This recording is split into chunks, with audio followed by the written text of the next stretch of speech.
the one they call the bully. You can find me with the gang. Got no time to be a rookie. Yeah, I got time to be the man. I'm the one who got the juice. Yeah, the juice is in the vein. Either proof is in the pudding. Yeah. Or the proof is in the name. Yeah. Once again, I'm the type to give your girl the workaround. Then tell her twerk it, maybe we can work it out. The basics, Instagram working out. She famous, she demands word of mouth, yeah. Got no clout, I be chillin' with your main chick. TIA shit, this is who she came with. When you famous, DM her that lame shit. Like you ain't shit, I just wanna banquet. Mamacita, here's a gift. You my best friend, be my bid, yeah. Oh my God, who the hell cares? But the bad guy, Uber trips, yeah. Uber, She belongs to the streets. Uber lit. Only I know that I'm who you with. You with the bad guy. I'm a bad bitch. Cause the bad guy proved to win. I'm the one they Holla, we want prenup. We want prenup, yeah. you with the gang. Gang shit. Got no time to be a rookie. Yeah, I got time to be the man. Congratulations, Got the you played juice. yourself. Yeah, the juice is in the vein. Either proof is in the pudding. Yeah. Or the proof is in the name. Yeah, once again, someone point me to the cutie. Big ol' booty. Got me drowning, I may boogie with the hoodie. They got money, yeah. Tell them book me, yeah. They can find me out your coolin' with the bully. Shit, how you pay me with them bills is kinda fit, yeah. I been looking at your girl, she kinda thick, yeah. Now I'm thinking me and her, we kinda fit, yeah. Cause I'm the shit. I'm the one they call the bully. I just let it go. I gotta let this run through the whole thing, man. Got no time to be a rookie. Yeah, I got time to be the man. I'm the Shouts one who out got to the everybody out there juice. that's watching. Yeah, I the appreciate juice is y'all, I in the really do. vein. Either proof is in the pudding. Or the proof is in the name. What's going on, people? This is your boy Say One's History. You are watching The Male's Perspective. Please make sure that you like, subscribe, hit that notification bell so you can be updated for all cool new content that's coming out. I'm not going to hold you guys today at all. We have a very, very good show. I have some things that I want to teach you guys, just some lessons and some tips that I've actually picked up along the way in regards to saving money. And, you know, it's contrary to popular belief on what you actually need to do to save money. So I want to talk to you guys a little bit about that because, you know, if there was one thing I know for sure that my pops taught me how to do, it was how to save money. And he definitely laced me up with that information. And then I learned some things along the way, of course. So I want to share that with people because, man, I mean, like, the reason I do this is because I want to share best practices and then with you guys, and then hopefully you guys throw some like best practices to me, and you know, we can formulate something that, you know, can have everybody making money, have everybody saving money, because we are in a time right now, we are in an era where it's so hard to save money, it's so hard to get by, it's so hard to basically even buy groceries now, you guys. It's just extremely difficult. Everybody's feeling it. The government's not doing shit to help out, whether you're Democrat or Republican, and it's just hard, bottom line. I mean, it is what it is. One thing I want to actually touch on here before we get into the show, but the one thing I noticed, not just one thing, but one major thing that I've actually noticed is that when you go to another country, and this is no knock on Americans and what we're going through at all. I'm just saying, when you go to another country, people have it 10 times harder than us. And I'm not just saying that. I've actually seen it They have it 10 times harder than us. But what do? They may bicker, they may argue, they may fight like we do, but they still come together as a family. They still have meetings, still have conversations with each other. And this is something that I'm actually talking to my friends about and in America. And I thought it was just me that was going through it. No, it's not. This is people all over, at least in my vicinity, and I'm sure all over the world, to be honest with you, especially in the United States.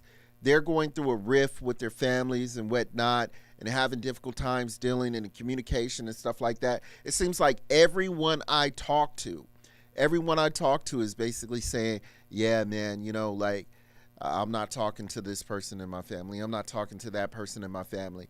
I'm not doing this with these people. And I'm telling you right now, I understand some of those are valid points. I get it. But the majority of us, we are going to need our families in these trying times. I promise you, you will.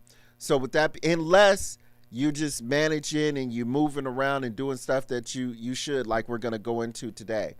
But yeah, man, just bottom line, I'm noticing that a lot of people in other countries, they just find a way to get along a little bit better. But with that being said, what I want to do, you guys, is I want to actually give you a few of my best practices. And it's literally contrary to what Google, I should say, either Google or the norm would tell you in regards to what you should do to save money. It's completely different. It's a completely different approach. And I'm not saying that you should do this. Look, I'm not a legal or a financial advisor or anything like that. But what I'm telling you is something that I noticed that worked for me and something that I'm noticing that works for a lot of people out there. So I'm going to just get into it. I'm going to see if I can zoom this in on my screen, and we'll bring it up and we'll go. So one of the things I learned for me personally and thousands of people out there, as far as when it comes to saving money, is, man, don't put it in your checking account. Don't put it in your checking account. I'm not saying that there's not a use for your checking account. Use your checking account for what it's good for.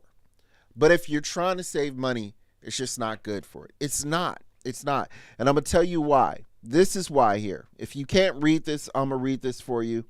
It says, I'm actually just going to start off at the top and just give it to you from there. But there's 5. It says there's 5 benefits of keeping cash at home in a safe. So I'm going to give you all of them, and then I'm going to tell you the one that I think personally is the most important. So 1, let me actually go. It says it's useful during an emergency. Now that is true. Like, we look at these people in America that's actually going through, I think it's like a hurricane or something like that right now on the other side of the country. And I'm sure, a lot of people were moving and running and didn't have the ability to grab their wallet or, grab an ATM where they can actually go to a bank or something like that. If you have like a money readily available for you, you have the ability to buy things just straight cash. So that's one reason. The other reason, it says you don't have to pay any fees. And that's true. That is a big one, you guys. You don't have to pay any fees. A lot of people notice that there's additional charges that are applied, especially if you're using your card at an ATM machine, like at the gas station. You are, say, for example, buying something at a convenience store or something like that. They're going to charge you fees. There's no reason to get charged fees for using your money. Okay. The second one is it's ready to use immediately. Yes, ready to use immediately, cash on hand. But that's actually, I don't think that's necessarily a good one, but it is, I guess, a benefit. Okay. And I'm going to tell you why I don't think number 3 is really a good one, but we're going to get into it more here. Now, the fourth one, it says you can save more efficient. That's the one I want to talk to you guys about. You can save more efficient. Well, you asked me. She belongs to the streets. That's not the one I wanted to use, but you asked me why. That's the one I wanted to use. Why is it more efficient to save money this way? Why is it more efficient to save money this way? I'm going to tell you.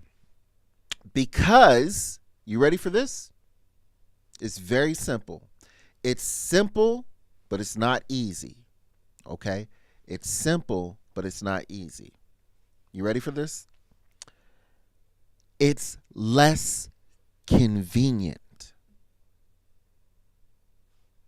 Did you get that? It's less convenient. Okay? Why is that a benefit, say?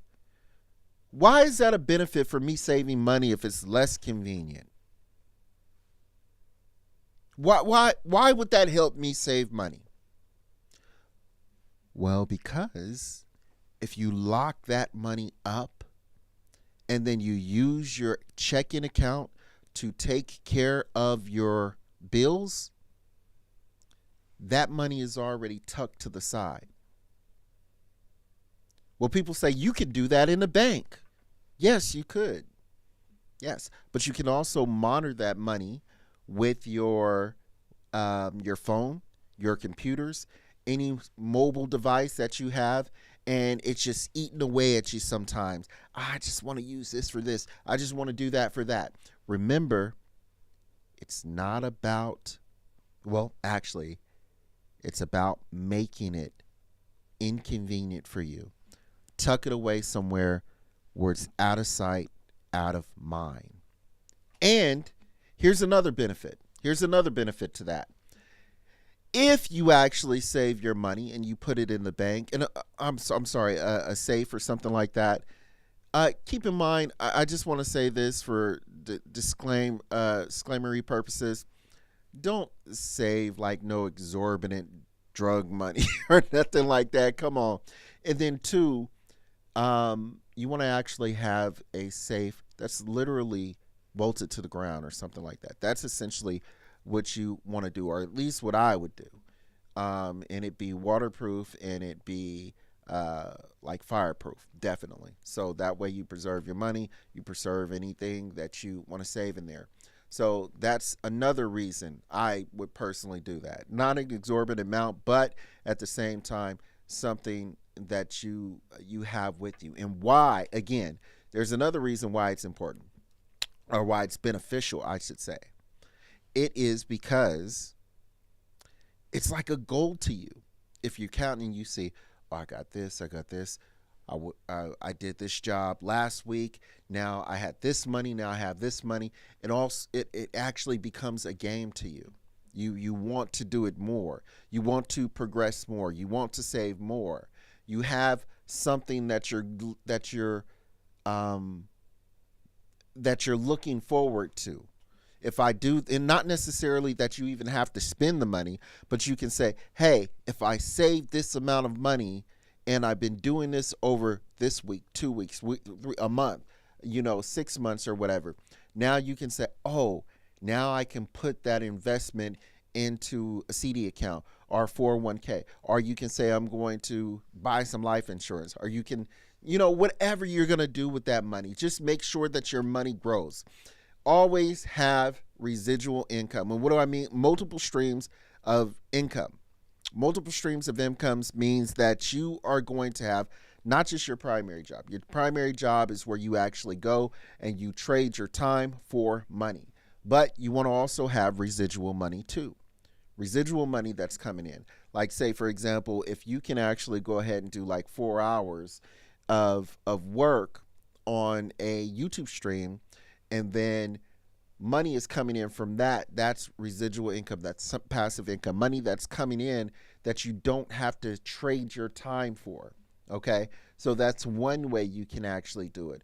There's many other ways you can actually do it here. So that's a benefit to one, having your being able to have a small amount of cash or something that you're saving. Ultimately, you guys, I hope you're not crazy and you think that you're just going to keep this money in there. I would say when you do save your money, just make sure you reach your goal. Make sure, of course, you put it back in the bank. But I would say lock it tight in like an account where if you like a CD account or something like that, or you can do life insurance. And I'll talk to you about life insurance a little more and how that actually works in your favor. And you basically become your own bank. But the other thing I would say it's good for is if you're actually putting your money, let me think about this, putting your money in a, you know what? I'm going to hold that. We're going to actually save that for another show. I'm going to go and see if I can get someone to specialize in life insurance and tell you how you can use that to your advantage, you guys. But I wanted to share just this simple thing. I didn't even go over 5 because the big one, honestly, for me was number 4, which it helps you save money more efficiently. So I hope that little tidbit helps you guys because it helps me a lot. And let's just go ahead and read number 5. It says, can't be lost easily through a scam. I don't know about that one. I don't know. I just know it's a great tool to actually have as far as number 4 is concerned. You can save money more efficiently. Now, the other thing I wanted to actually go into with you guys today is there's a video that I was actually checking out on YouTube, and it really caught my eye, and it was talking about the different levels of wealth. And when I was watching it, it was basically just going into not only what people are able to spend, but it goes into the mindset of the people that have this money and how they look at money at that point, and how to them, $40,000 or $50,000 only feels like $5,000 to them, and it just goes into this whole mindset. So I want to talk to you guys about this and just kind of let me know what you think. I'm going to go ahead and line this up here, but we're definitely going to get into it. And let me make sure I go and turn my little airplane mode on. There we go. So, sorry, you guys. We just going to go back here. There we go.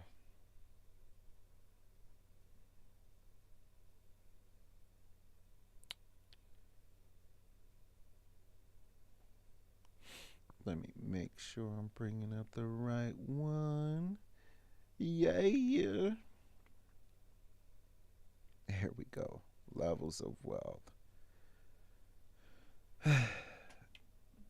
And it says, okay, so let me tell you what this is, you guys. It says this is titled Levels of Wealth Inside the Secret Lives of the Ultra Rich. Now, this is actually coming from, let me make sure I'm saying their name correct. I think it's Magnetics Media. Magnetics Media. I'll make sure that I leave that in the description box later. But let's go ahead and bring this up, you guys. And we definitely gonna get into it. So check this out. I'm gonna let them do their thing here. So let's go ahead and get this right. Let's get this right. In the night. In the lovely evening. No, I'm just fucking with y'all. Let me go here. Go here. There we go. All right. So let's check it out. If you earned $1 per second, then to make $1 million would take you about 11 and a half days. But to make $1 billion would take you over 31 and a half years. You see, it's easy to think of wealth in terms of rich or poor. But broadly speaking, there are arguably 5 different levels of rich. And at each level, things change very drastically. Okay, that's funny because there's 5 levels to saving your money, but there's also 5 levels of rich. So let's let them keep cooking. Let's go. The difference between what a millionaire can do and a billionaire can do is simply staggering. In this video, we'll be exploring what life is like at each of these different wealth levels and delving into how the ultra-rich spend their money, including some of the most bizarre and extravagant purchases you've ever heard of. But as you're watching... And I was also going to say, I mean, you know, I was actually watching, I couldn't remember which rapper it was, you guys, but he was talking about how, you know, he thought he was rich or whatever, and then he went out to Dubai or something like that, I think it was, and he said they have a car, a luxury car for days of the week. I'm going to drive my Lamborghini. I'm going to drive my, you know, I don't know, whatever car you can think of, a high-end vehicle. I'm not into vehicles like that, you guys. But that is the level, not, I mean, it goes way deeper than that. These people will buy, they will buy, if they wanted to, they can freaking buy like Times Square, you know, for a whole 24 hours if they wanted to. And it would just be literally wipe your ass money. I'm talking about like the ultra rich, you guys, those dudes. But we're getting ahead of ourselves. So let's let them keep going. You'll realize that one of the biggest changes that happens at each of these wealth levels is perspective. Because prices feel relative to how much you earn. So if you compare someone who's earning $40,000 a year with someone earning $400 million a year, it's 10,000 times more, which means a Lambo that costs $300,000 to them is the equivalent of spending $30. A $10 million piece of art feels like $1,000. And I'm going to go back a little bit to what they were saying because it actually made me think about something. So I'm going to just go back a little bit more and I'm going to stop it again because I want to give you guys some information. You'll realize that one of the biggest changes that happens at each of these wealth levels is perspective. Because prices feel relative to how much you earn. So if you compare someone who's earning $40,000 a year with someone earning... So let's actually talk about perspective. No pun intended, really. But let's talk about perspective, okay? Because when we talk about perspective, we're talking about the mindset that we're in. And the mindset that we're in is, am I actually going to start spending money or am I going to start saving money? And what I mean by that is, like, it becomes more of a habit for you to say, y'all, you know what? I got XYZ in my bank account. I'm going to just go ahead and put like $20 up. Or I'm going to go ahead and put $100 up. Or however much money that you can afford as far as your budget is concerned. And then you say, okay, and then I have a little bit of time to do this job. And then you go, okay, well, I'm just going to go ahead and put away 50 now.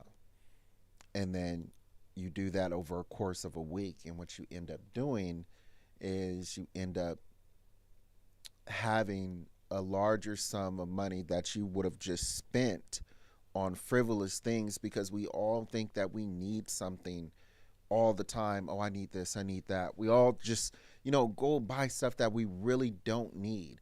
I know I'm guilty of it. Like, I actually went in and bought, like, what was it? I bought some peanut butter, and I thought I didn't have any peanut butter. But all I had to do was just look in the cabinet a little bit more and realize that there was freaking peanut butter in there. It's just frivolous things like that. And they add up over the course of time. So it's just, taking inventories and other things, just changing that perspective.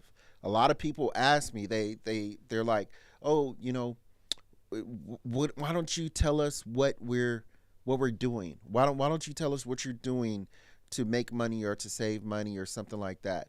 And they always they're looking for like a secret or a magic button that you have to push or whatever the case may be. And there's no magic button. There's no magic hookup job that you're going to get to. There's no magic additional $10,000. You're not going to go and get it, at a lottery, or something like that, or with a scratcher. I mean, that happens, but it's 1 in a million, you guys. It's going to be not getting, that job that you want particularly. It's going to be working to get that job that you want and taking steps, moving accordingly, changing your perspective. So I just wanted to touch on that a little bit more. Let's let them keep going. I'm going to try not to talk too much, you guys. So let's keep going.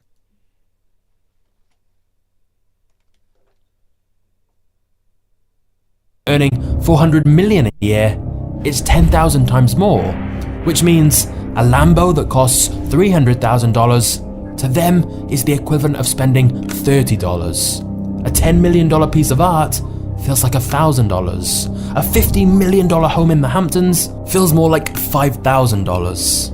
So, whilst to us each of those purchases would feel so major, to a billionaire it's not even something they'd really need to think about. And of course, when you're that wealthy, it's not just items and experiences that you can buy. But we'll get to that. Let's instead start off with the first level of rich, the top 1%. Even though this phrase is synonymous with being extremely rich, if your income is over about $200,000 a year, you would technically be part of the top 1% of worldwide earners. And so, being in the top 1%... So, this would be... I'm nowhere at this level, you guys, by the way. I wish I was. But this would be those guys that you hear women talk about all the time. I got to be in the 100,000 range, or he has to be in the 200,000 range. He has to be making 150 for him to even talk or breathe on me.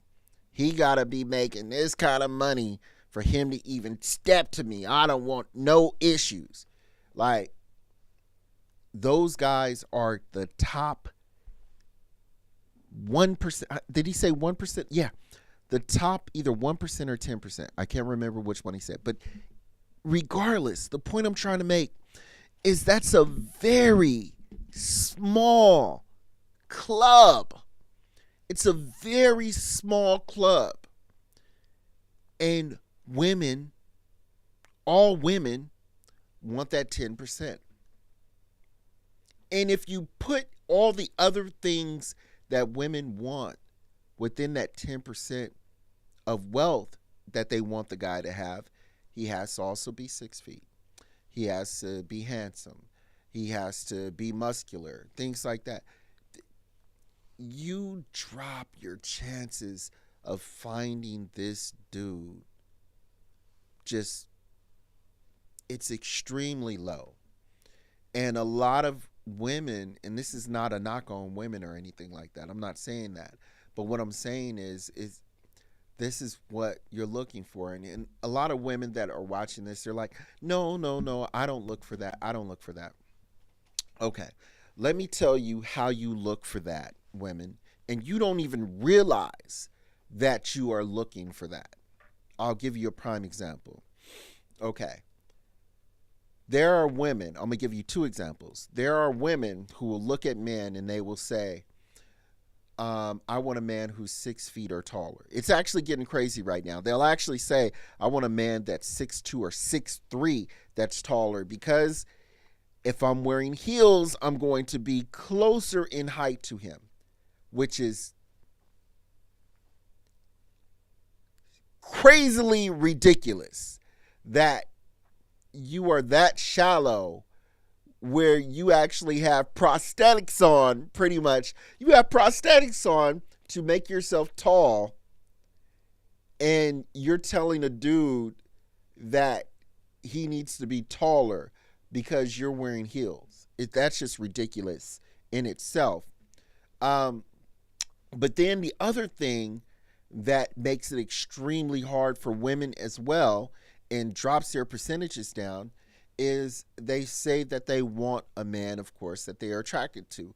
And not a lot of people talk about this. A lot of people don't want to go to this section, with a 10-foot pole, because they're like, oh, I want my man to look cute, or I want my woman to look cute too. And I get it. I get it. Everybody wants someone that they're attracted to. I get it. I totally get it. Okay. But sometimes y'all niggas is shooting above y'all range. I'm going to just keep it real. Some people was out there shooting above their range. And the reason they're shooting above their range is because they're putting all this makeup on and they think that they look a certain way, but they don't look at the person in the mirror out the shower. And guys see that. Guys notice that. You can't hide behind your makeup about who you really are. You can't. Guys see it.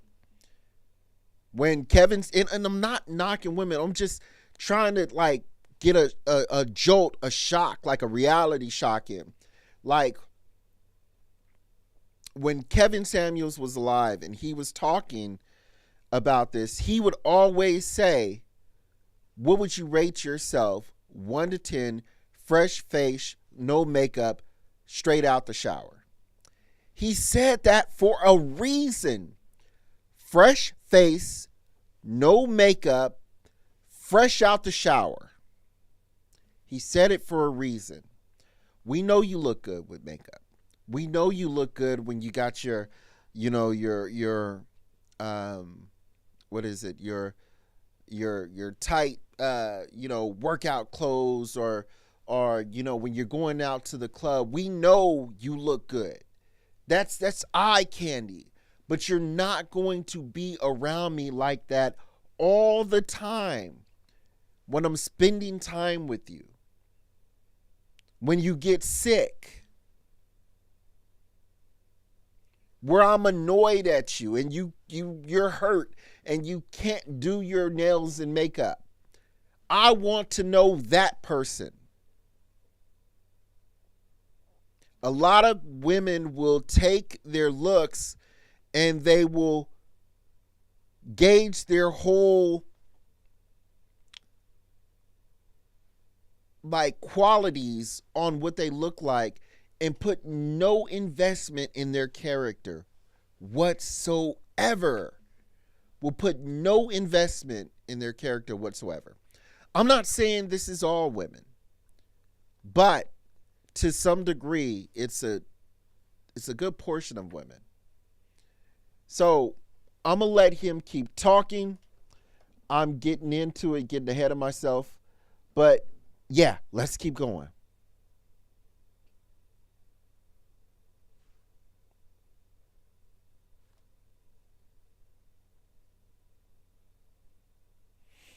Hold on, I got to line this up again. Bear with me for 1 second. Make sure I get this correct.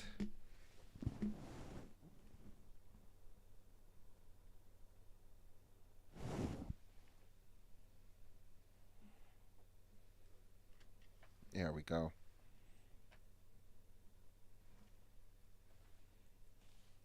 Yo, I'm going to tell y'all this too. I'm bumping and stuff. I'm going to tell y'all this too. a little story.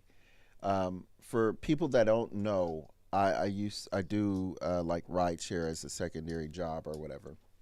And while I was doing ride share today, and by the way, when I do ride share, I do it like only on the weekends or whatever. It's not my primary job. It's my secondary job, just to make a little extra money. But anyway, when I do my ride share, I have all my stuff about my YouTube channel in the back. I have movies playing in the back, like literally like TV movies playing in the back. And I have a barcode where you can scan and watch my YouTube channel if you want to. And some people will look and they'll go, oh, that's really cool. That's really nice. I'll have candy. I used to do bottled water, stuff like that, blah, blah, blah, blah, blah. Okay. But I usually wake up early in the morning to do it. When I say early in the morning on the weekends, I mean, I'm talking like sometimes like 3 o'clock, 4 o'clock in the morning. And I like doing that because there's no one out there. There's no competition. And you have the ability to get your rides done quick, get them done early, and you get really good rides, really expensive rides, because no one is out there at that time. And also, you get really generous people, just like a generous guy I actually met today. And I picked him up. He was drunk. Cool guy. He wasn't like throwing up all over the place or anything like that. He was super cool. And if you see this, shouts out to him. We actually were talking about Tupac and the music and everything like that. Real cool dude. But, okay, so he was like, man, I really appreciate you coming to pick me up this early.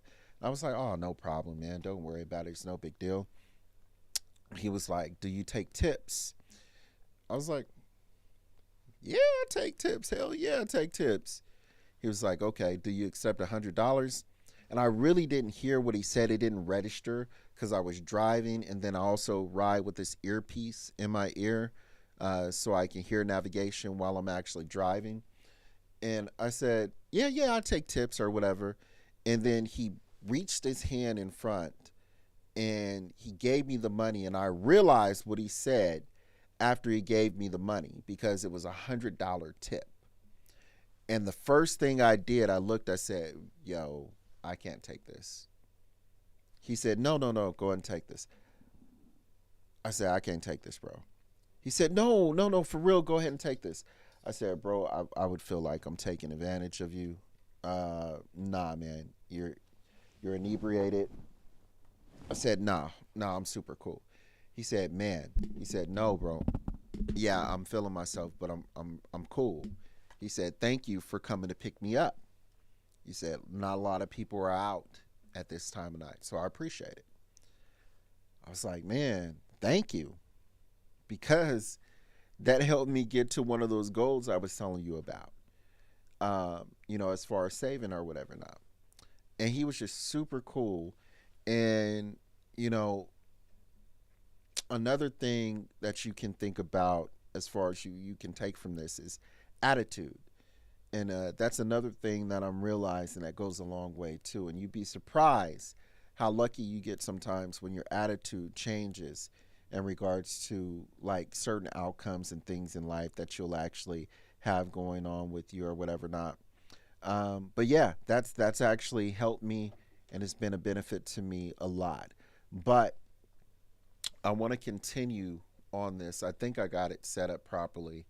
So let's see if I can line it up this time and get it to work. Let me go ahead and just do a check real quick. Yeah, we got it. We in there.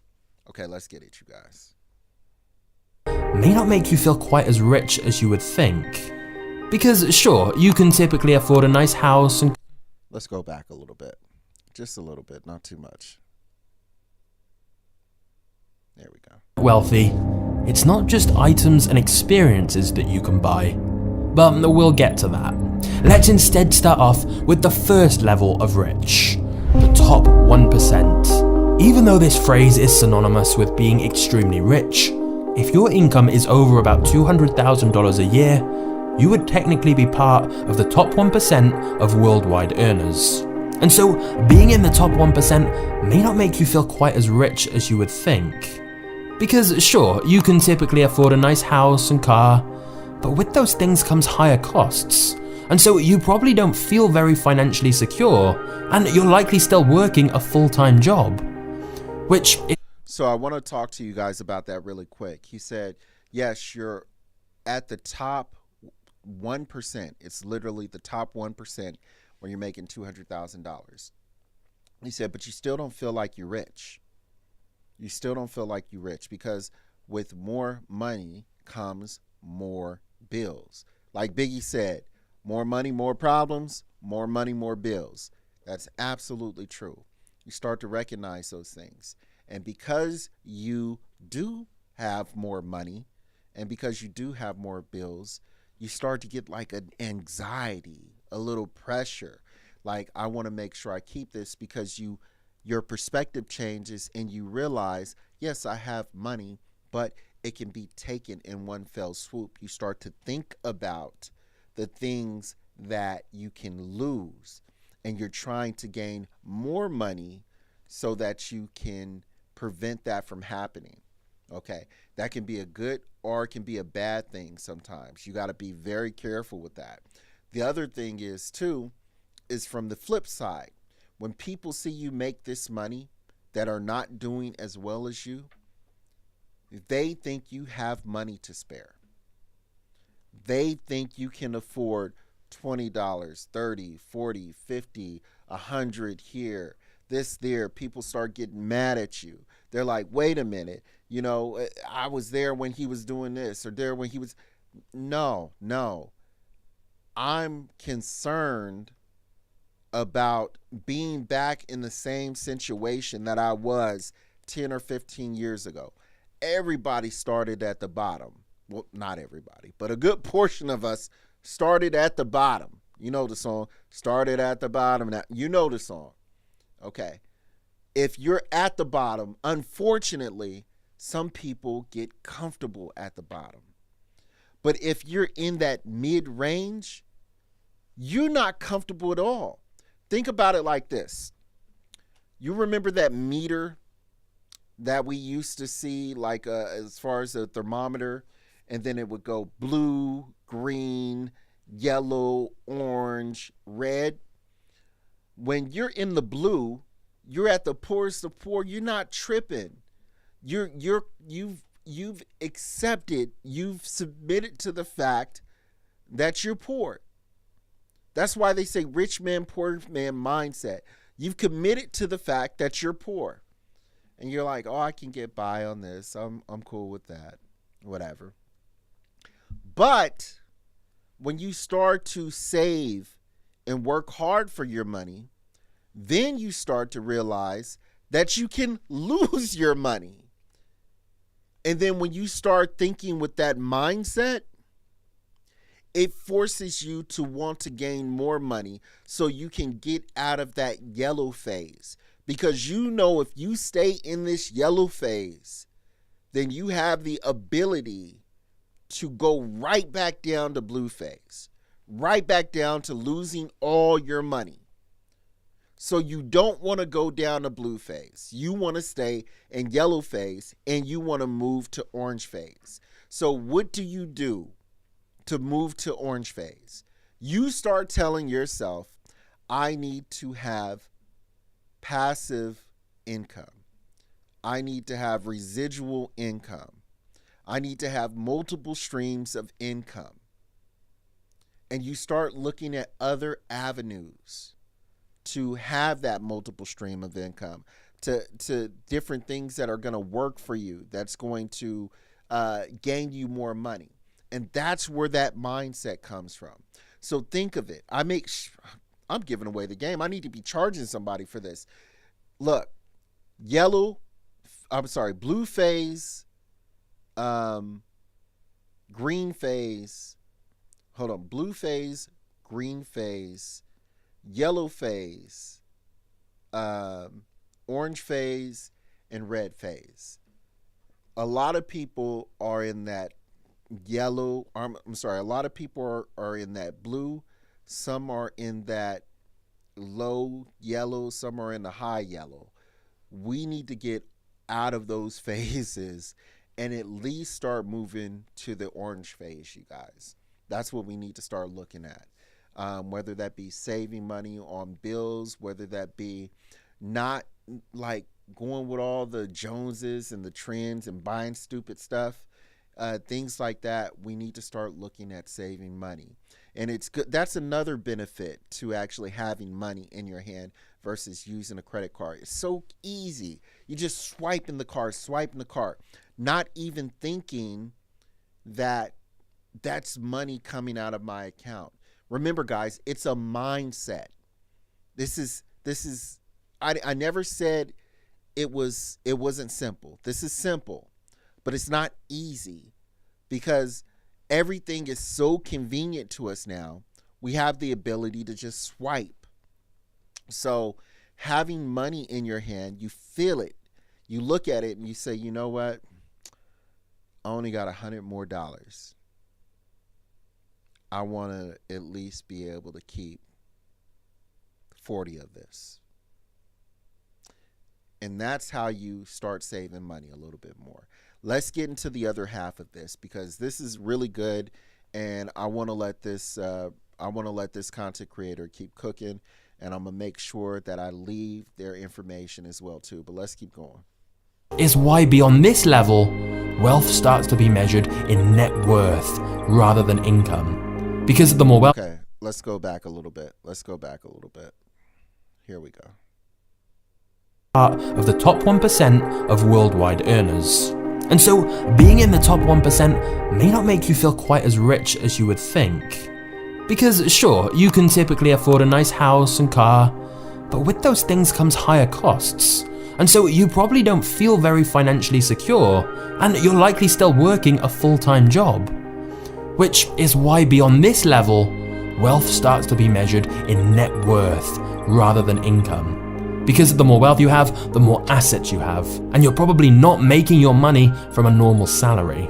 So the next level, which is what we want to get to, is we want to get to assets. We want to start having assets.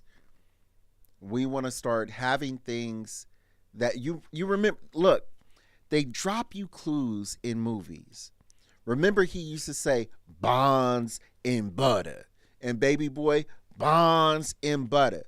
He really didn't break it down like he should have, but I get what he was talking about. What he was speaking about is bullshit and things that value. Essentially, bullshit and things that value and things that are valuable. Because if you're buying clothes, if you're buying food, things to go out to eat, whatever like that, you're just blowing your money. Invest your money into art. Invest your money into a business. Invest your money into something that's going to bring you more money back. So instead of actually having money that's coming in for you trading your hours for a paycheck, you have money coming in because you own something now. You own something. And it's valuable, okay? Because that actually gives you more leverage. You have the ability to basically barter with that. Not really giving it away, but you're saying that I'm worth this much because I have this particular painting or I have this. And people, it's like almost like a line of credit. And I know for us, you know, as far as the level that we're at, it's kind of hard to even think about that level. But I promise you, if we get out of this blue phase and yellow phase, we can put ourselves in a much better position. And I promise you, we'll start thinking like that. But let's keep going. Of rich is a net worth of $10 million to $30 million. At this level, your needs are met. You can live very comfortably. You have a really nice house, you often fly first class internationally. If it's a special occasion, you might book a $2,000 suite. You can afford... Now, I'm going to tell you how small this club is.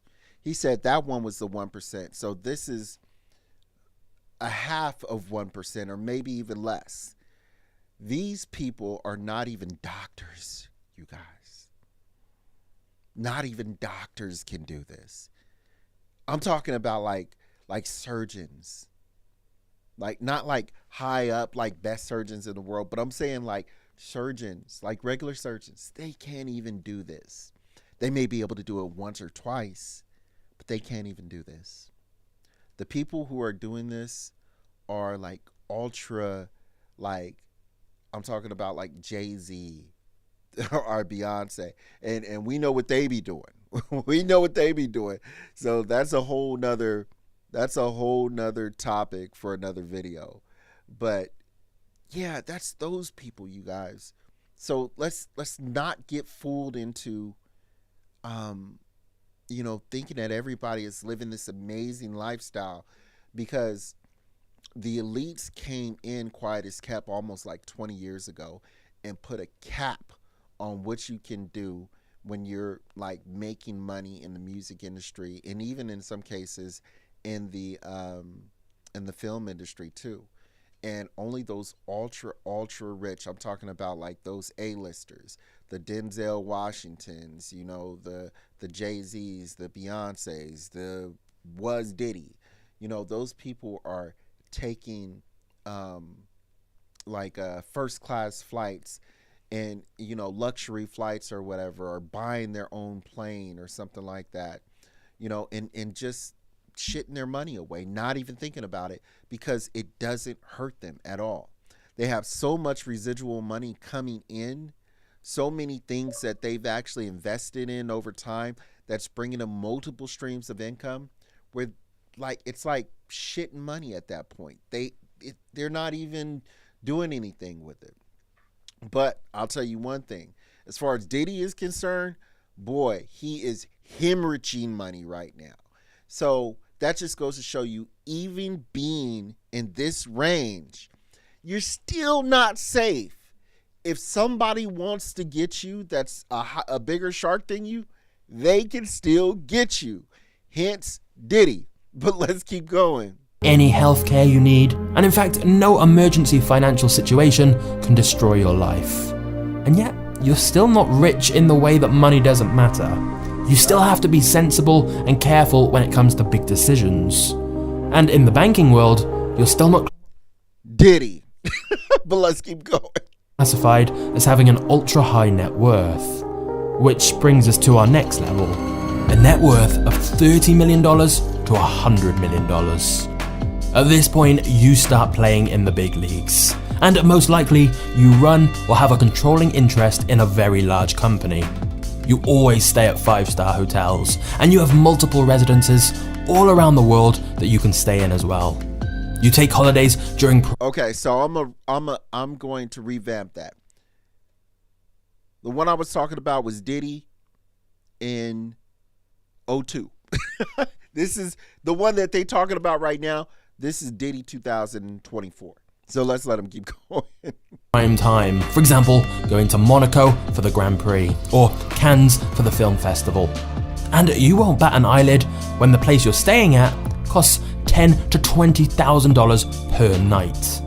You have personal assistants and are starting to have people that others have to talk to get to you. You can buy pretty much anything that normal people think of as stuff rich people buy. Like you can buy any cars you want, the fanciest jewelry, and so on.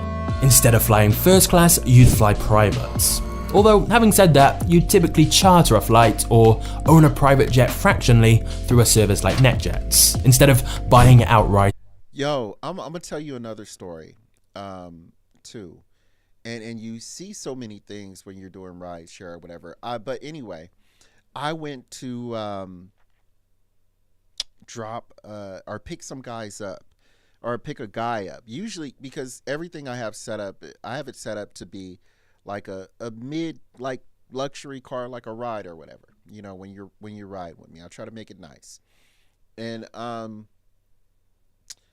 so I'm always expecting like no more than two people, maybe three. If it's three, it's already uncomfortable because the back seat, that's where I have like the movies and stuff at. But if it's four, now I got somebody sitting in the front with me, and I don't like people sitting in the front with me. It just, I don't like it. But so anyway, I pull up to this motel or hotel or whatever, and it's firemen. It's firemen, you guys. And I'm like, oh, damn. I know it's gonna be more than two. that's the first thing I'm thinking. I'm thinking to myself, damn it. I know it's gonna be more than two people in this ride. Somebody gonna probably have to sit up front. It's gonna be uncomfortable for me. God damn it. That's what I'm thinking. But I don't know if they saw it on my face or whatever, but I pull up, I roll the window down. I was like, yeah, is this for James? I can't remember his name, but we'll call him James for right now. And he goes, yeah, this is for James. I go, how many people? And he goes, 4. I'm like, damn it. Yep, I thought so. So they all start piling in the car. And James gets in the front with me. And there's somebody at a charter bus. And he's like, we'll meet you there, or something like that. And I'm like, meet him where? What are you guys talking about? And they're like, oh, we're going to the airport. I'm like, oh, okay, cool. So they're taking a charter bus, and I'm thinking to myself, damn, that's going to be a flight, a big-ass flight with just like a whole bunch of firefighters, in there. And it was like, because it was like 50 firefighters that were going in this charter bus, and there wasn't enough room to fit everybody in the charter bus, so they had to buy Uber, hence which was me. So I drive off before the charter bus drives off. It's only like a 20-minute ride. Drive down to Sacramento International Airport. I've been there 1,000 times, you guys. So I'm sitting there, and I tell him, or I ask him, I said, hey, who are you going to be flying with today? And he goes, oh, it's not a commercial plane. I was like, oh, really? He's like, yeah, it's not a commercial plane. I'm like, oh, okay, well, what is it? He's like, oh, it's a charter. It's a charter. And I go up and I look, you guys, and I drive to this completely other section of what I'm normally used to going to, because you have your regular commercial planes, like I think it's like a United. You have, what's the other one? Southwest, Delta. You have just those type of commercial planes, and I didn't even know the name of this charter plane. We went off to a completely different section. There were a lot of cameras out there, and the charter bus had just pulled up, so we had beat them to the charter bus. And I'm like, what is this for? He's like, oh, okay, well, this is the national convention or something for firefighters, where we go and we, do the firefighter test, are the shows that you see, where you see the firefighters running up the ladder or whatever and doing the competition and stuff like that, or carrying a sack of like a heavy sack on their shoulder or whatever like that. That's what they were going to. And I think PG&E was involved somehow. I don't know exactly how, but I've seen a lot of people out there with their PG&E vest on. and they were all getting out there. I was like, how much does something like this cost? And he was like, maybe 200. No, I'm sorry. He said, maybe like 50,000 for a small one, maybe 100,000 for a regular one or a nice one, something like that. And I was like, wow, I would love to do something like that. I would love to be able to do something like that. And again, it's a mindset, you guys. We're not on this level, so we can't even fathom to be doing something like that. But there are people that have that kind of money. And again, I said it before, they have wipe your ass money. They're not worried about paying $20,000, $30,000 for a trip. That's like putting gas in their fucking car. Let's keep going. Right, and having to maintain it. But still, at this level, another big change that happens is your social circle. You probably start socializing with congressmen, senators, and community leaders. You're likely very well respected.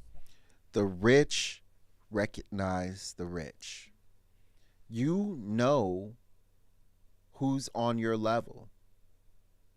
You drive, if you're in a location that another rich person is in, they're automatically going to know you have money. They're going to see you. Hey, how are you doing? Oh, I'm okay. How are you? I'm good. Oh, nice. All right, is this your first time here? Yeah, it's not my first time. I just vacation on the winter here. You know, they do that type of shit. Oh, that's nice too. Me and my wife, we do this and we go out and we spend money and we usually vacation in the summertime over here. Oh, really? What do you do? And that's how those conversations get started, you guys. This is how they start rubbing elbows with the ultra rich and the ultra wealthy. People are not like businesses and business partners are not meant in boardrooms. They're meant in passing at other expensive or wealthy places that you're going to, like high-end hotels, luxury stores, places like that. We're not at that level, you guys. So again, it's hard to even fathom that. But I'm trying to give you a perspective of what it is that you have to look forward to if you desire to try to meet this level. Let's keep going. Within some very high-class circles. Interestingly though, since you're likely surrounded by other ultra-wealthy people, you may start to feel you don't have enough. Sure, you may have just bought a new Ferrari, but your friend has a limited... Hold on. Y'all remember that movie Coming to America where Eddie Murphy was playing a white Jewish dude in the barbershop, and at the end, I think it was the end credit. It was the end credit, I think so. And he said, let me tell you a joke. He said, I went to a restaurant and I ordered the soup. He said, I told the guy, he said, the waiter was very nice. He came. I told him to come back. I said, here. I said, could you tell me what's wrong with the soup? He goes, oh, is it too cold? He said, just taste the soup. He said, is it too cold? He said, just taste the soup. He says, is it not cool enough? He said, just taste the soup. He says, did it not have enough salt in it? He said, just taste the soup. He said, does it not have enough tomatoes in it? He said, just taste the soup. He goes, okay, I'll taste it. Where's the spoon? He goes, aha. I'm sorry.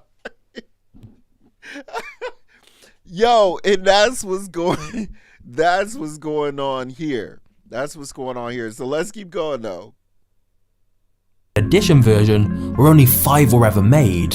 And sure, you had dinner with a local governor, but your billionaire friend... And let me just say this, yes.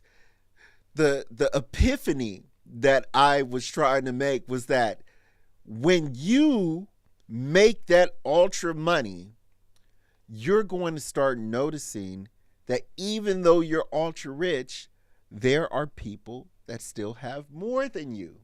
So it's going to make you want more, even though you have everything that you could imagine that you want. But now you're going to feel, because you have these rich friends, now you're going to feel like you need more. This is very dangerous. You get people like Diddy, you get people like Jay-Z, you get these people in Congress, you get these people in like who are bankers, sheiks, that come from just ultra rich people controlling the world. These people right here, you guys, are who think like this. Let's keep going. Just had dinner with the president. Even at this level, people are still looking above them. Which brings us to our next level of wealth, $100 million to $1 billion net worth. To be at this level, Billy.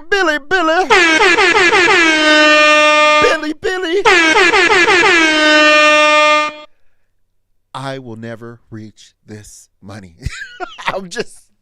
I'm being honest. I will never reach this money. But it is always nice to dream. Let's keep going. you likely have ownership or control of a business that most of the public have heard of, even if they haven't heard of you directly. At this point, you can likely socialize with movie stars, rock stars, and the corporate elites. You can go pretty much anywhere you want and always in style. You have multiple residences with staff all over the world, with elite cars at every residence. If it's your thing, you might have a private island, and of course, a private yacht to get you there. Almost Diddy. Let's keep going. Any experience you can dream up, you can have. Want to play tennis with your favorite star? Call his people. For a donation of $100,000 or more to his charity, you can probably play a match with him. Want your favorite band to come and play at your private party? Well, for the right price, they probably will. What about if you love art?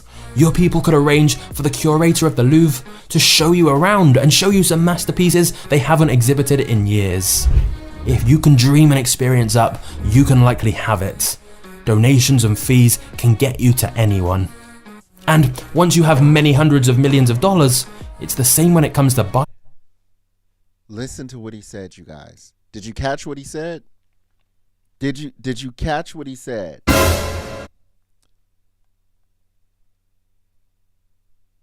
He said donations and fees. Why is that so important? Why is that so pointful? Ultra rich people don't call it payments anymore. They call it donations. I'm not paying you for my time. That's so petty. Don't pay me. I don't need any money. It's like think about it like if you're in the military and then you call a sergeant a private. Imagine how pissed he's going to be if you call a sergeant a private. They're going to yell at you, cuss you out, call you every name in the book. So for a rich person, an ultra rich person, if you come to him and you go, "Hey man, can I pay you?" He's like, "Pay me? Pay me? What? I don't get paid. I make money. I don't need money. But you can give me a donation."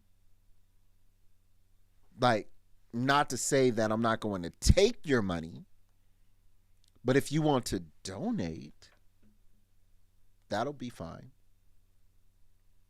It's just a different way of seeing things. It's the same thing we're doing.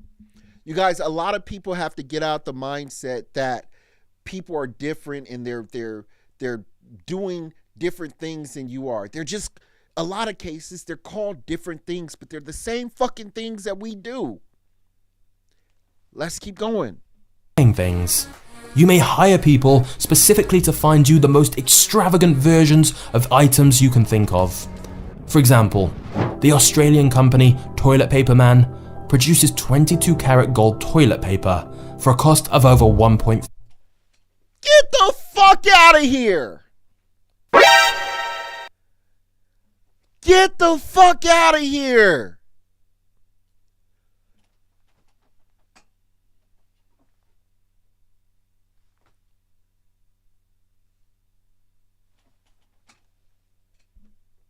Are you kidding me?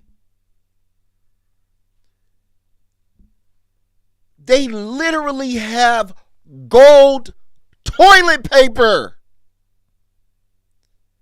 They are literally wiping their ass with money. These are the people that these actors and these rappers portray. But they don't have it like that, you guys. Stop getting fed a fucking lie. Because when you get fed that lie, it prevents you from saving and prevents you from getting to a higher level. Stop getting caught in these trends. Fuck what everybody else is doing. Save your money. I never said it was difficult, like it's mathematical. It's simple. It's not easy, but it's simple. A child can understand how to do it. But to do it, it's not easy. Let's keep going. 3 million. And if you are going to quite literally flush money down the toilet, why not get a gold toilet or an entire gold bathroom to go with it? In fact, if you're ultra wealthy, you can literally have gold everything. How about a 24 karat gold water bottle, which in itself is a piece of sheiks, you guys, sheiks, oil money, Saudi Arabia, sheiks. This is that kind of money. Let's keep going. Designer art and comes with spring water from France and Fiji, combined with glacier water from Iceland. Or alternatively, how about the world's most expensive iPhone that has 24 karat gold casing and more than 600 white and black diamonds, plus sapphire glass for the screen? This obviously isn't available to the general public. To buy one, you're gonna need over $15 million. But this is the key. At this level, it's not just about buying the fanciest, most luxurious items. It's about getting the rarest and most exclusive things you possibly can. For example, you could get a limited edition pen that costs $160,000, has 4,810 diamonds inside, and only 8.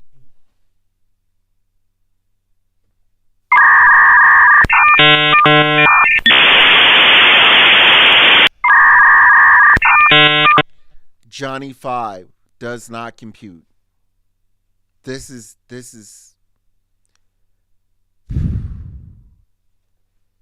let's let him keep going. Are made each year. Or if you want to go a lot bigger than that, many billionaires turn to art. And not just rare paintings, but things like this dead shark art piece created by Damien Hirst that sold for $12 million. Or let's say you like piano. Well, here's the same crystal piano that was used for the Beijing Olympic Games that was purchased at a private auction for a record $3.2 million. You see, when you're at this wealth level, your mind is the only real limit to what is available. But then we have our final level, the 1 billion net worth and above. Now, before we get into what you can do as a billionaire, which honestly is pretty... Now, I mentioned sheiks earlier, okay? But this is sheiks on steroids. The first sheik I was mentioning was the children of sheiks. The sheiks are here that I'm mentioning now are the grandfathered in sheiks. Like, stay on board because this is the boss level. Remember we used to play all those games on Nintendo and we spend all our money or whatever not on the arcade games? This is the final boss. Let's let them cook. insane. It's worth noting that the number of billionaires on Forbes' annual rich list has significantly increased in recent years, and there's now around 2,755 known. But make no mistake, the people who are at that 0.0000000000000001% are at a plan, in a plan right now, formulating a plan to get rid of all those billionaires. Because remember, when you get to a certain level, if you get to the pinnacle and you finally get to the point where there is no one above you, you are the one soul ring, the one to control them all. If you are the one soul being or the two soul beings at the top, there's nothing else to look at anymore at the top. So what do you start to do? I'll tell you what you start to do. You start to look at the people who are getting to your level. And you want to stop them, because there's only a certain amount of space up here for those people. And that means if you're up here, I'm going to have to share. And I don't want to fucking share. Hence, why Diddy got what he got. And let me just say this, because two things can be true all at the same time. Am I saying Diddy wasn't a horrible person? Am I saying that I don't believe that Diddy did all those horrible things that he did? Fuck no, I'm not saying that. I believe he did all that shit. I believe that he's getting what he deserved. I'm happy to the fucking moon. But when you have that kind of money and you're doing those kinds of things, people have leverage on you. And they use that to knock you off the board.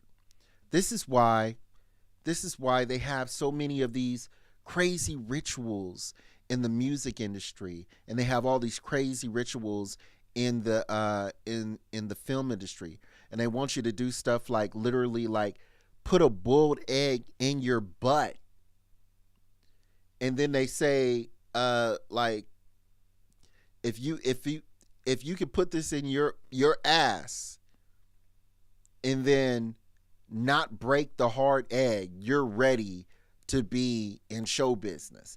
I've literally heard this shit, you guys. You gotta watch it. Like Suge Knight was actually talking about this, and he said this is what Diddy and Clive Parker did when they were first starting Bad Boy. They would tell people, if you wanted to get a record deal, you would have to put this egg, hard-boiled egg, in your ass. And if it cracked, you weren't ready for showbiz. If it didn't crack, you were ready for showbiz. That's what they would tell them. I don't know if that's true or not. That's all speculation. But come on, man. These people are nasty. They don't have nothing else to do. Just humiliate people. At that point, they're just fucking with people now. And that's what they're doing. And then it becomes even more perverted. And you got Diddy doing the weird shit that he was doing. Because there's nothing else to do. You've bought everything. You've had, relations with every woman that you can have relations with. I want to try something new. Personally speaking, I don't ever want to be that famous or that rich. I don't ever want to be that famous or that rich where I'm becoming curious about things. That's no, thank you. Yo, but this is what they do. Let's keep going. Known billionaires. Of course, it's possible there are more who have generational wealth that simply do a good job of staying very, very private.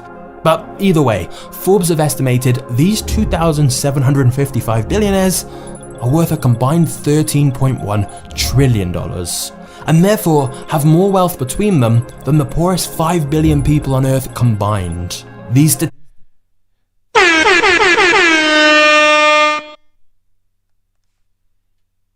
Wow. Wow. Let's keep going, you guys. statistics are overwhelming. But let's actually visualize it to put things in perspective. This rice example really highlights that even within this billionaire category, the difference between 1 billion and the kind of wealth Jeff Bezos or Elon Musk have is insanely vast. I'm also a big fan of James Janney's YouTube channel, and he did a great job of visualizing the difference between these large sums of money in a different way. So after seeing these examples, we've now got a better idea of the scale of $1 billion. So now let's look at what you can actually do with it. Because essentially, you can buy anything. And I do mean anything. Wow. We're no longer talking about luxurious items and experiences. Firstly, you can buy access. You can ask your staff to contact almost anyone on the planet and get a call back.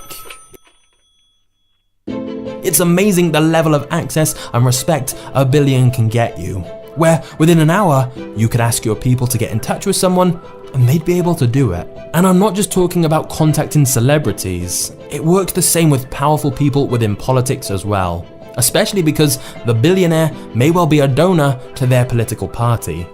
And so, if you're a billionaire, you may occasionally meet with the heads of states and have conversations with them. Which brings us to the second thing $1 billion can buy: influence. As a billionaire, you have many ways to shape public policy and the public debate. And this isn't always done in some kind of evil way, like lobbying for lower taxes for rich people. Although, obviously that does happen. But the simple fact is, because of your wealth and connections, it happens a lot. you can absolutely influence big changes in the world. And not just on a political level, because another thing you can buy is impact through philanthropy and charity. Your money can literally change countless lives. The question is, how do you distribute it? Clean water for villages? Fund new hospitals? Try to save a dying species of animal? With money, you can impact almost anything of your choice. But Let me tell you this. People are people. And there's a reason I stopped this. It's important, you guys. People are people.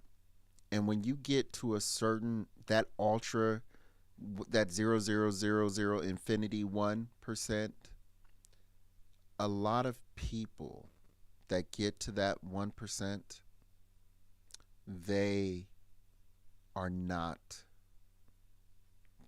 thinking about giving anybody money. And if they are thinking about giving people money, they're thinking about giving people money, but also bringing in money for them as well. So it's a contribution to somebody and it's helping people, but I'm still keeping the bottom line, you guys. People want to help. Yeah, there's not rich millionaires and billionaires out there. That's not what I'm saying. There are, but I'm never, and I repeat, never going to affect my bottom line. And that's what they're doing. Just so you know. Let's keep going. one of the biggest differences with billionaires that is often overlooked is the ability to essentially buy time. You quite literally don't have to wait for anything. No lines, no sitting around. Just think about it. You've got your own private jet. So you just show up at the airport whenever you want, sit down in the plane, and 2 minutes later you're in the sky and can go wherever you wish. When you arrive, a driver will have already been arranged to pick you up and take you wherever you want to go. Your assistant will have already got the best table at the restaurant you mentioned wanting to eat at, or maybe your assistant arranged for a celebrity chef to come to one of your vacation homes instead, at whatever time you choose. Everything you could need is taken care of for you. However, believe it or not, there are some downsides to being this ultra wealthy. Firstly, it's nearly impossible to have normal emotional relationships at this level. It can become increasingly difficult to have friends and Exactly what I was saying, you guys. More money, more problems.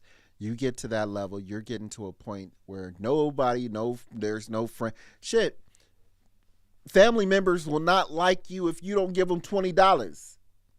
Think of what family members, the type of envy that friends and family and even people that you've done business with, how envious and spiteful they can be with this.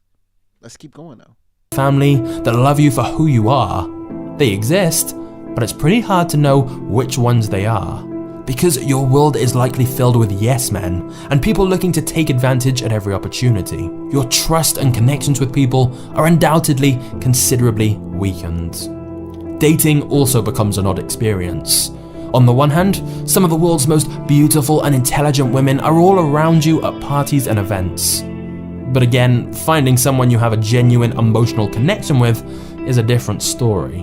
Especially because your time is so valuable that you're always busy and unable to invest in making deep connections with new people. And even if you do find someone, the relationship balance is skewed in a strange way when you have essentially Yo, there's a trade-off for everything, you guys.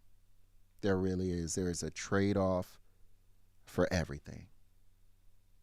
Let's keep going though. unlimited money.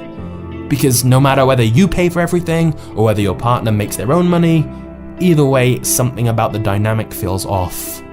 And finally, and most crucially of all, no level of money can give you truly everything. Because death is the great equalizer, and losing loved ones, and losing your own health, and facing your own mortality are problems that no amount of money can solve. The Reddit poster who inspired this video and deserves full Yes, I'll say this. I'll leave on this note. I'll end it on this note, you guys, because what he just said is so important. He said that death is the ultimate. It's the equalizer. It's the ultimate equalizer, you guys. And I'll leave on this note. There was actually an old man teaching a young boy how to play Monopoly, right? And the old man taught this boy how to play Monopoly, and for the first maybe 6 months, he was just beating the crap out this young man, taking all his property. This young man was making crazy deals and whatever not. He would always lose his money or lose that Monopoly, within the first 10, 15 minutes of the game. This old man was good. And then the young boy turned into a young man, and he started getting good, average, enough to where he can stay in the game with the old man a little bit longer, maybe an hour, turn it into like a 2-hour game. He wouldn't lose his property all that quick, but in the end, he still lost. Then he got older, middle age, and he started beating the old man.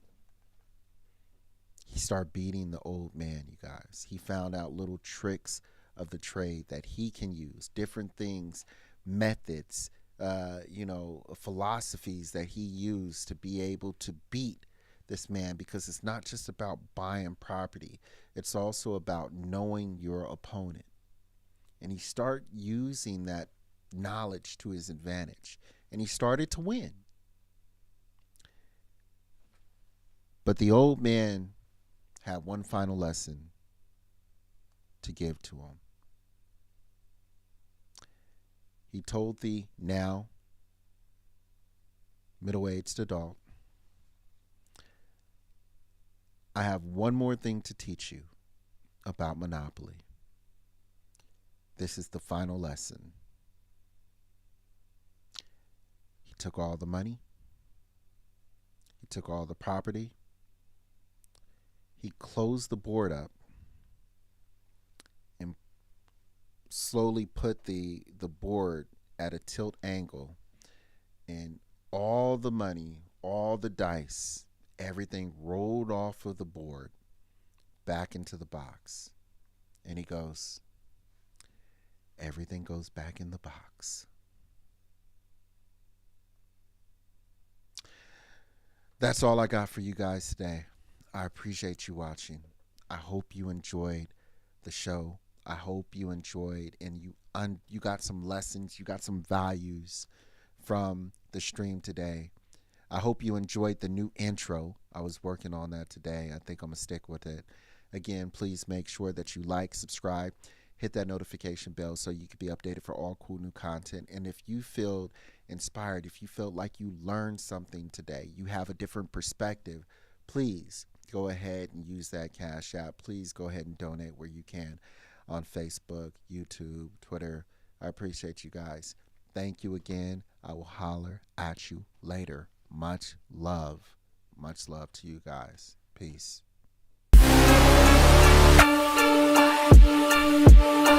I